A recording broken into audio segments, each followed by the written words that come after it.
Lovely meeting you Farhan. मुझे एक बात सच में बताओ, सबकॉन्शियसली कोई स्पोर्ट्समैन है आपके दिमाग में? बिकॉज एज फ्रॉइड सेड ना, we attract things that we have subconsciously attracted. कभी एथलीट, नाउ कभी boxer. Is there like a wish to be a sports person? I know I've always enjoyed sport for sure, and I've always enjoyed sport movies. So, I mean, there is, I think, just a natural affinity for the genre that does exist. So when it comes along and when it involves sport, but there's also like a story with a heart in it, because that's more important actually than the sport aspect in a film. Because any sport film that you may have seen that you've enjoyed, it really is more about the people behind the sport or the people playing the sport than the sport itself. True. So that aspect is really important. And we got very fortunate, Rakesh and I, that after Bhag Milkha Bhag, we got another film of this kind that we could do together. Muhammad Ali had said that I hated every minute of training, but I said to myself, don't quit, suffer now and live the rest of your life like a champion. That's true. So, yeah. So did you also go through that? Was there a moment, because that is some brutal training you've undergone, and why would one put himself through that? Right. I must tell you honestly, what you see actually in the film is really just the tip of the iceberg, because everything that happens leading up to performance is actually where the hard work is.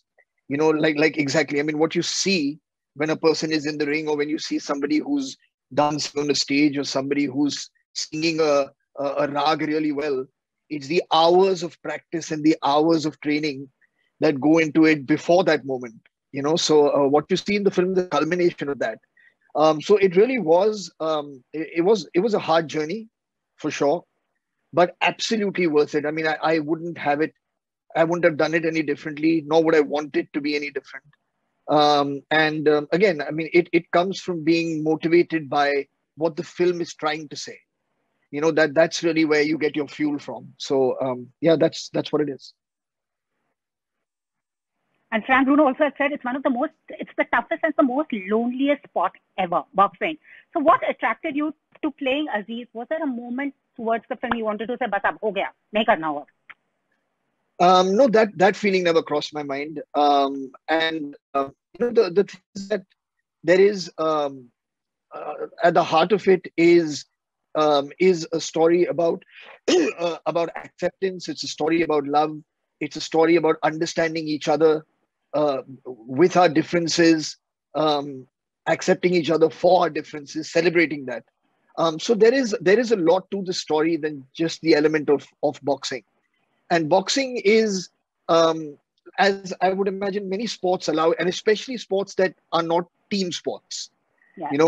Because when you eventually go down into a ring, or you enter that court, like say, for example, in a tennis match, or you dive into that pool, you're completely on your own, and it's only your will, it's only your that inner strength that you need, or those goals that you set for yourself, or the people that you're fighting for, or the people that you represent. So there's it's boxing to me. I mean, it's a great metaphor on that level for life. Because I mean, you will get bumped, you will get knocked, you will fall down. How do you stand up, and how do you kind of keep still giving it your all, and somehow find a way to succeed through the most violent of analogies that can be shown. So to me, it has all these multiple layers in the film, which is great. As Tyson said, "Na, everyone has a plan until they get punched in the face." Yeah. Literally. I love that quote. Yeah. True. Yeah. And many people after seeing your training have said that Farhan should now try for the Olympics. Any plan? No such plan. I remember very clearly when we finished shooting the Milkha film. So my trainer then told me, he's like, "Listen, your speed has become really, really good. And I'm sure that if you take part in these games that happen, these national games, that you'll win a medal." So I said, "Okay, great. Sounds amazing. What are these games?" So he said, "It happens once a year. It's called the Veteran Games." And I'm like, "Veteran, yaar, matlab it feels," that in itself only thoda put me off. like veteran, because the minute you're over 30 Yeah, I know. in athletics, you're a veteran. And like, you feel like you've got such a long way to go. अभी से मुझे मतलब एक category में डाल दिया कि मैं veteran बन चुका हूँ. So that only put me off slightly, unfortunately, from taking part. But anyways, I seriously feel you should give it a shot. And also, I know you've been asked this question because sports films do follow that trajectory, whether we saw Cinderella Man, Million Dollar Baby, Muhammad Ali. As an actor, what is that X factor you try to bring in as a creator? So that, I mean, they do follow the underdog, rising up, love story. What is that one different thing that you try bringing in? Yeah, I mean, see, the thing is, as far as the storytelling goes and the character goes, I mean, there are tropes in sport films. There are a few films that defy those tropes. But the thing is that within a kind of a format or within a kind of a storytelling narrative, what is it that makes your film different? And what makes your film different is the journey of the protagonist, because no two people have the same journey.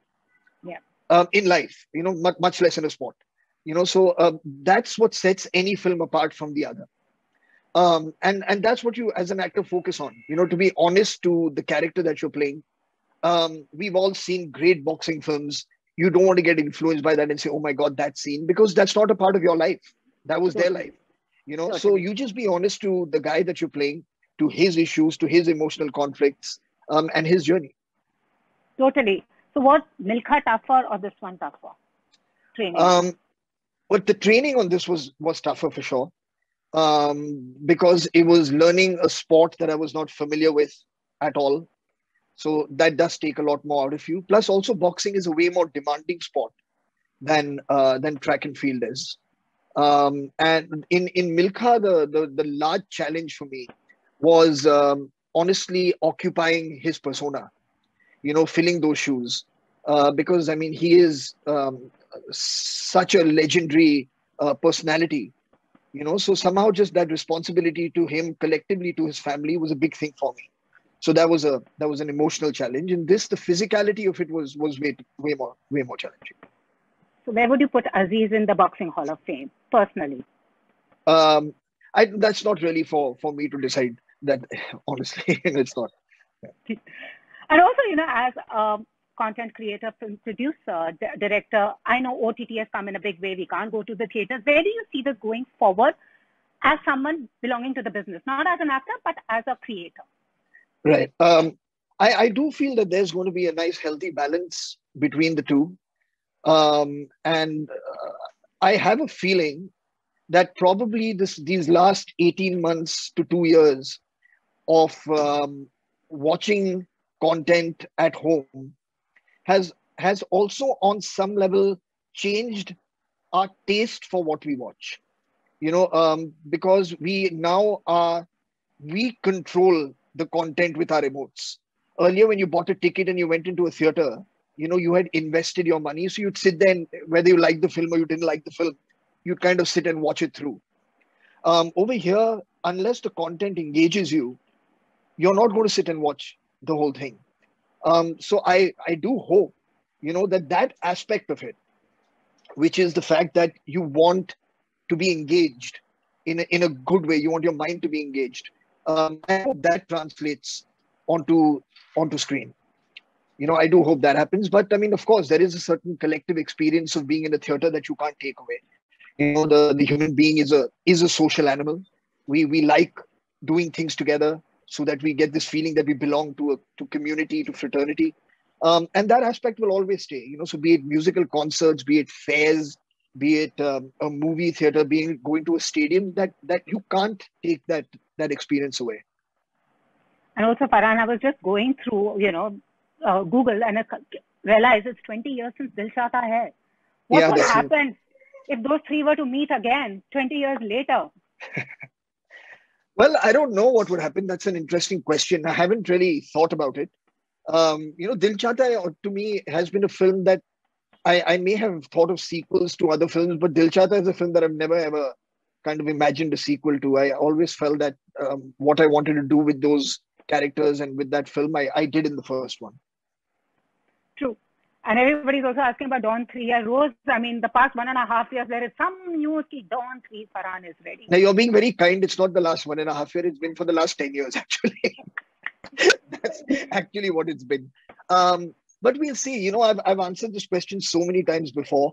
Not just me, of course, Ritesh, Shahrukh, all of us, we tremendously appreciate the love that's there for that film and the kind of anticipation for it.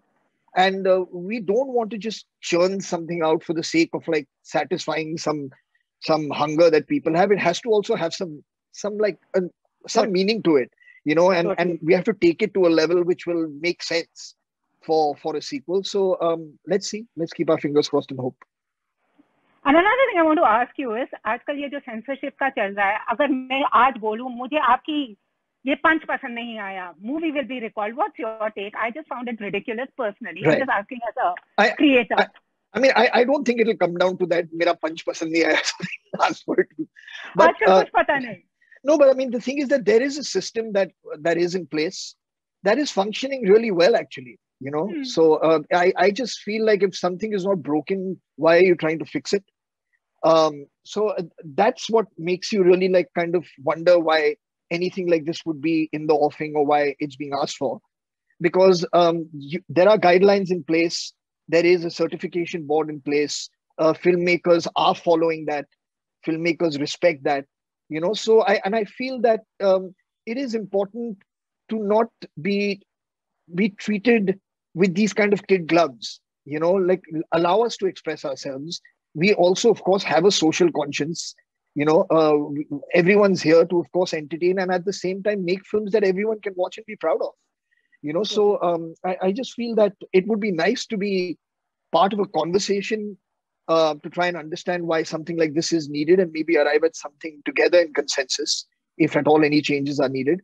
But to just be told, you know, that this is how it's going to be, that never goes down well with anyone.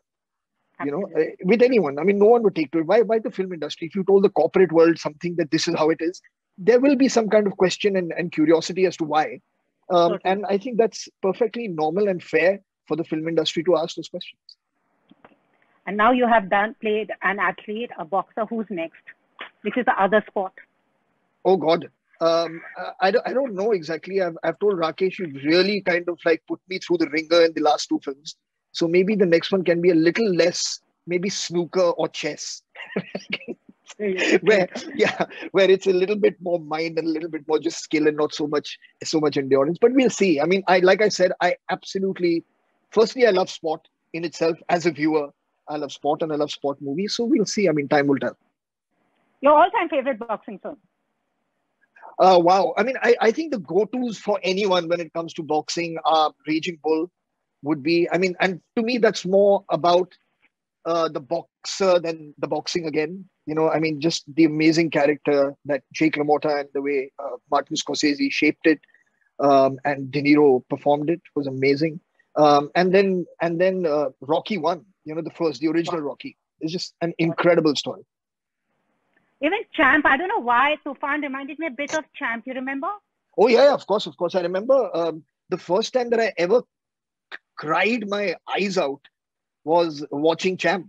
You know, and it's still a film. I mean, I haven't watched it now for a while, but I remember maybe about 7 years ago or 8 years ago, I sat down and I watched it again, and I cried as much as I cried when I watched it when I was a kid. You know, it's such a moving story, and that child in the end, my God, I mean, how did they get him to perform like that? I'll never know. I think it's just a movie of our childhood, those times back in the 80s. No, but it still works. It still works because it tugs at all the right heartstrings. Totally. Chalo, jate, all the very best for Tufan. I want to ask, what if your screen characters were to meet? Aziz, Adi, Imran, and Danish Ali. If they were to come together, kya hoga? Oh God, that's called what's it called? Multiple personality disorder. The next thing would be that I would have to go and see a shrink and get my head sorted out because I'm seeing 4 of them. That's what I do. Thank you so much, Farhan. What's next now after Tufan? Well, there are a couple of things that are in the pipeline. I'm doing a film with Ashu. with Ashutosh Gowarikar next. So I'm really, really looking forward to that. And of course, I mean, as Excel, we have many things being produced, many things being put together. So exciting times ahead, and let's just hope. I mean, for me right now, I really do hope, for the sake of my friends, especially in the exhibition business, that theaters do start opening up soon, because they've had a really tough year and a half to 2 years where everything's kind of been shut and very unpredictable for them. So I do hope, for their sake, I mean, times start getting better. Anyways, I hope things get better for all of us, and thank you for looking forward to Tufan. All the very best. Thank you so much. Bye. Thank you so much. Bye. Take care. Bye.